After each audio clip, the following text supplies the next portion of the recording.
who want to be finished with the trauma, finished with the death, and move on to the joy of their lives, to their survival, to their thriving, to their families.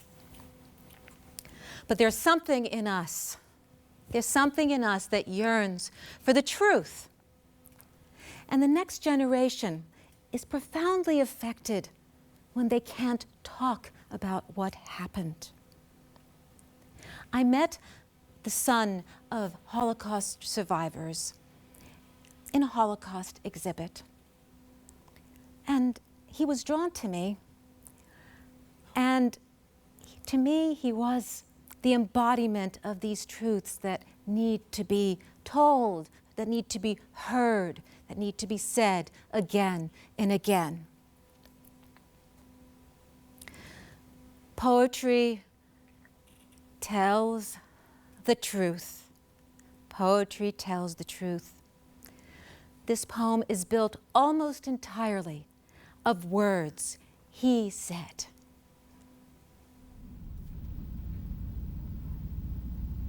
Sorry if I'm a nuisance. I don't mean to annoy you, but you see, I must dance around you. Can't let you face me, watch me, look at me disappear behind you like the moon, maybe, or the sun cast your shadow in front of you so you think I'm not here, though you know I am, and I'm not here. I'm like behind you. My parents were in the camps.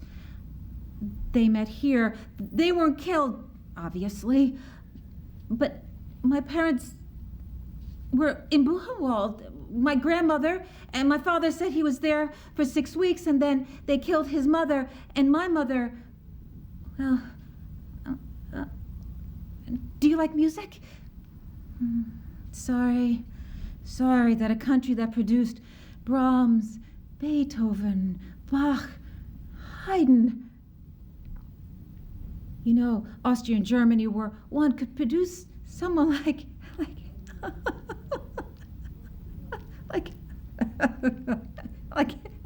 Hitler. I'm sorry. I'm laughing, but I'm not laughing, which is what I do when I talk about the camps. It's 18th century music that I love. All that melody and harmony. Not like Stravinsky, though you know the Russians were better than the Germans were to the Jews. I'm annoying you. You must tell me if I do, but you see, I have to tell you, I'm behind my parents. They're over it. And the newspapers piled up like walls, and the screaming in the middle of the night, and the locks on the doors, and some of them off their hinges. I'm the future. We need to look ahead. We don't talk about it. My parents have put all that behind them. Sorry.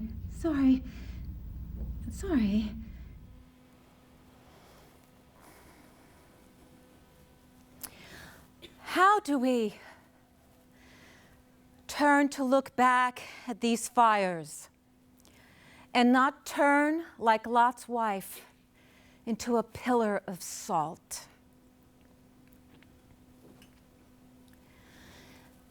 If the horror is too blatant, we numb out. I'm thinking of what happens to soldiers. Recently, in Afghanistan, American soldiers were said to have killed Afghani civilians for sport. How numbed out. But on the other hand, if we don't look at it directly, if we want to just look at the liberators and the survivors and the revenge stories, and I love hearing of the strength. I love hearing about the thriving despite. But I'm afraid that as time goes on, it just ties it up. That was the Holocaust. We can go on. Poetry will not tolerate seen there, Been there, done that. What poetry offers is a way for us to contain intense experience and to be present for it. It's a cleansing process to be able to feel deeply and in empathy. And poetry does that by the beauty and predictability of form, of music, of rhythm. Brevity. We know that it won't last so long.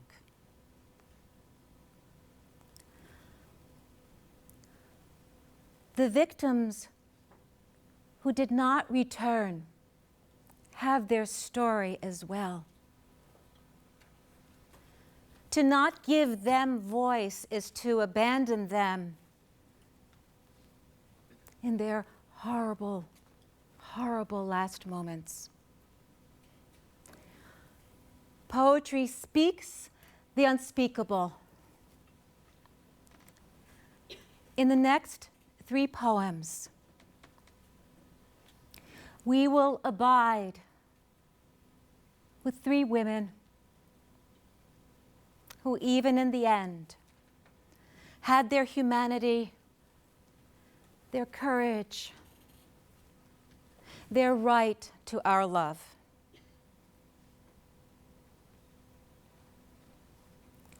You don't have to be a hero to be a hero. The first poem is from the point of view of a grandmother. The poem is entitled, Hush.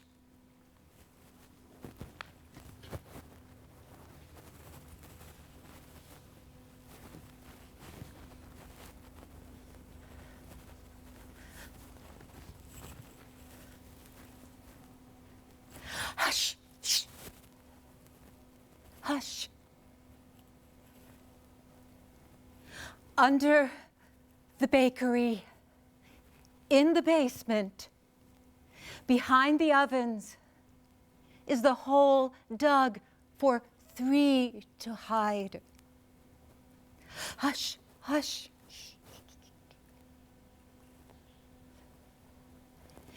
There are 8 in here. 8 to die. So hot, no air. Even a match can't light. Breathe nothing. Shh. Boards creaking above. And the pipe laid for air, for waiting, for breathing through. My little Rachel is crunching her cookie, dusted with luminol bitters, to drug her fear, her words to sleep by my side. And baby Jakob is wheezing. He's wheezing. He cries out. He cries out. The luminol is burning him. Oh, hush. Hush. Hush. He cries out, and his papa clamps his hand over the nightmare mouth. There are 8 in here. 8 to die. No, I do it. I give him my breast. His gasps, the pulse of this struggle, is so like his mother, so like the suck, so like the surge of old milk. Hush, hush. There are voices above and footsteps. He's crying, he's crying, he's crying. There are 8, there are 8. I cover his breath with the pillow of my breast and hold my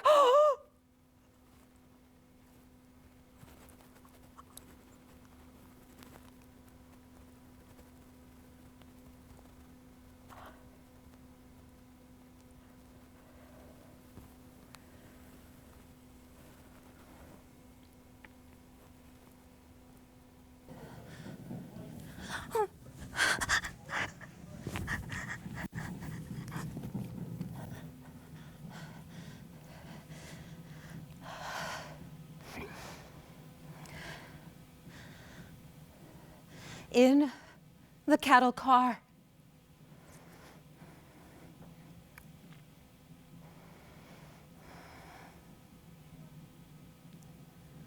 Now that there's only never left, never sun, never rain, never spring, only this forever sweat, vomit, stench, and decay. We have become one human mass. We more than 100, standing here for days, pressed into each other, burning backs to burning bellies. Our legs no longer legs, our feet stone. One hunger, one misery, one despair. Rocked by this terrible, wrenching nurse, her heart a metallic throb, beating, beating, beating, beating. My love, let us grow into the always of now. Let us find each other as you have found me and I you, each moment of our lives, where they erect this hurtling monument of horror to themselves. Let us build the temple of our longing. Make this rocking, throbbing, pounding, the dance of our love. Cup my body as I cup your body. Closer, closer. Drink deeply of me. Let my hunger consume you. Oh, don't be ashamed. Don't be ashamed of what our dear bodies have had to do. This darkness shelters us. Make the shame, the tender shame of first knowing our desire. Heal me with your yes and yes. Die with me, not for them, but into us. Slip your tongue between my lips, or I will caress you. Breathe only me, and I only you. Feel my breasts, fill your hollows, as your love does mine. Come, come, we rise like the moon. The stars shimmer through us. You are my salt, and I, your milk.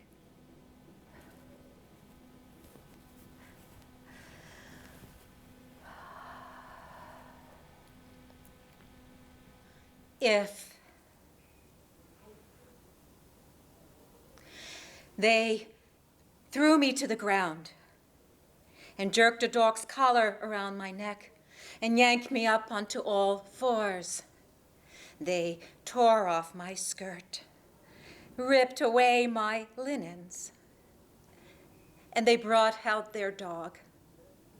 They trained their dogs to have their way with women.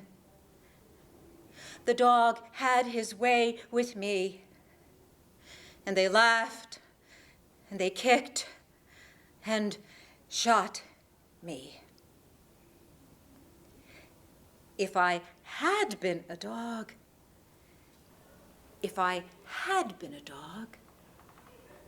it would have been heaven. They would have called to me, "Come here, pretty dog," stroking of my head, morsel of meat, my happy lapping of their hands. Or, if I had some genetic aversion to herding sheep or snuggling between their legs, I would have been sent into the forest to kill for my freedom, or have the blood of my victor a last unction in my maw. And what if I had some worm eating at my heart, some fatal mange or distemper? They would have stroked my head where I like, cocked their gun against my ear, and looked into my eyes. And when I didn't know to be afraid, pull. And what if the gun had recoiled on its thrust? After all, there was a dog in every soldier, the one he was made to raise from a pup, the one he shot to prove his manhood. And this bullet had glanced my withers, and I was crying. There would have been a bullet of mercy this time, if only to still the moans resonating through the hollows of my executioner.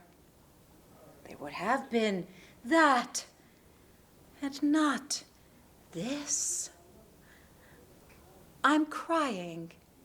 Even their dog is crying for my crying, and they are poking in my wound, remarking, "The bullet will do its work. Don't waste another. There are other bitches that need it."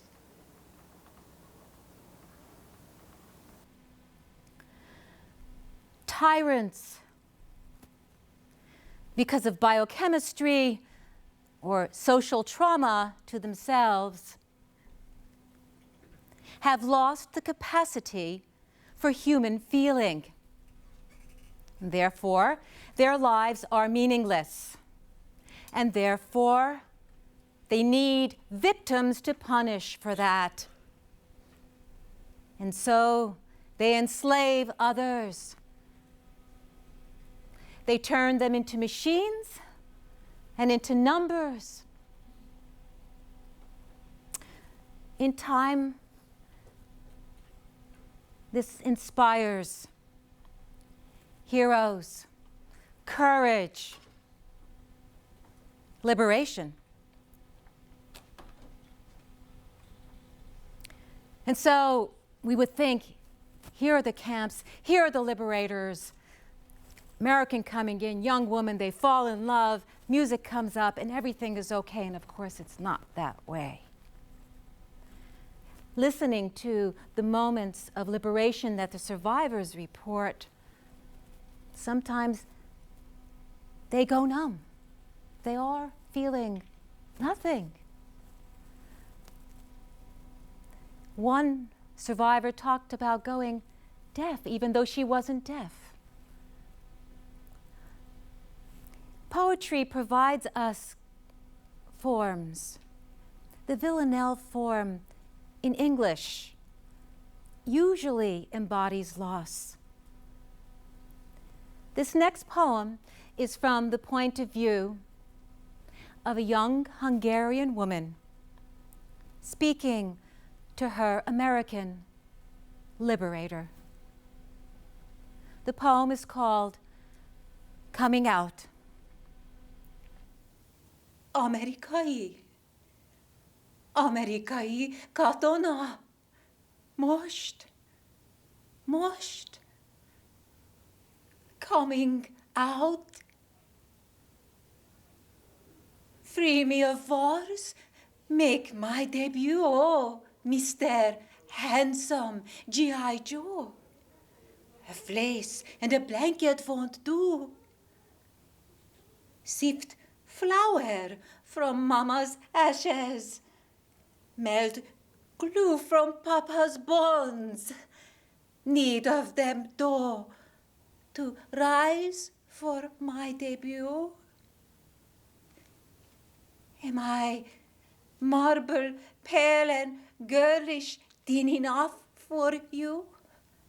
Young generalissimo, will my face and the blanket do?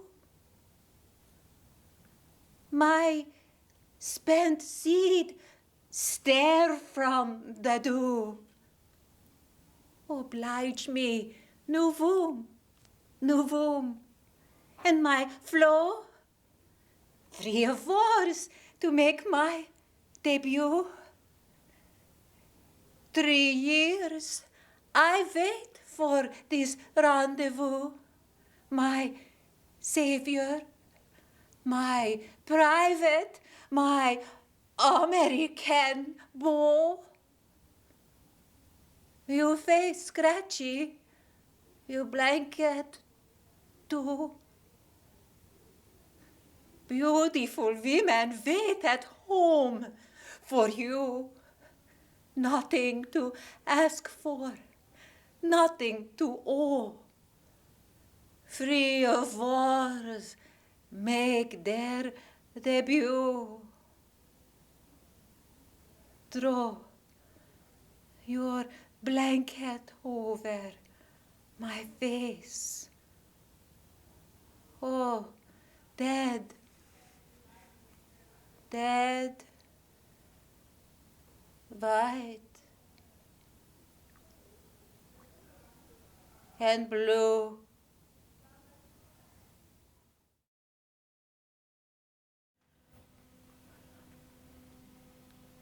Winnie Temple, one of our crew members, told the story of a friend or a cousin coming over. It was a dull Saturday afternoon.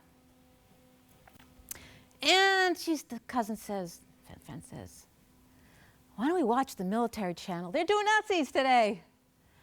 That's a little bit chilling to me, that it's entertainment. But as time and our need for comfort pushes those events to the past, I worry about our next generations. I worry about Holocaust deniers. Let's let poetry hold up the mirror to one of those. The form of this poem is an interview.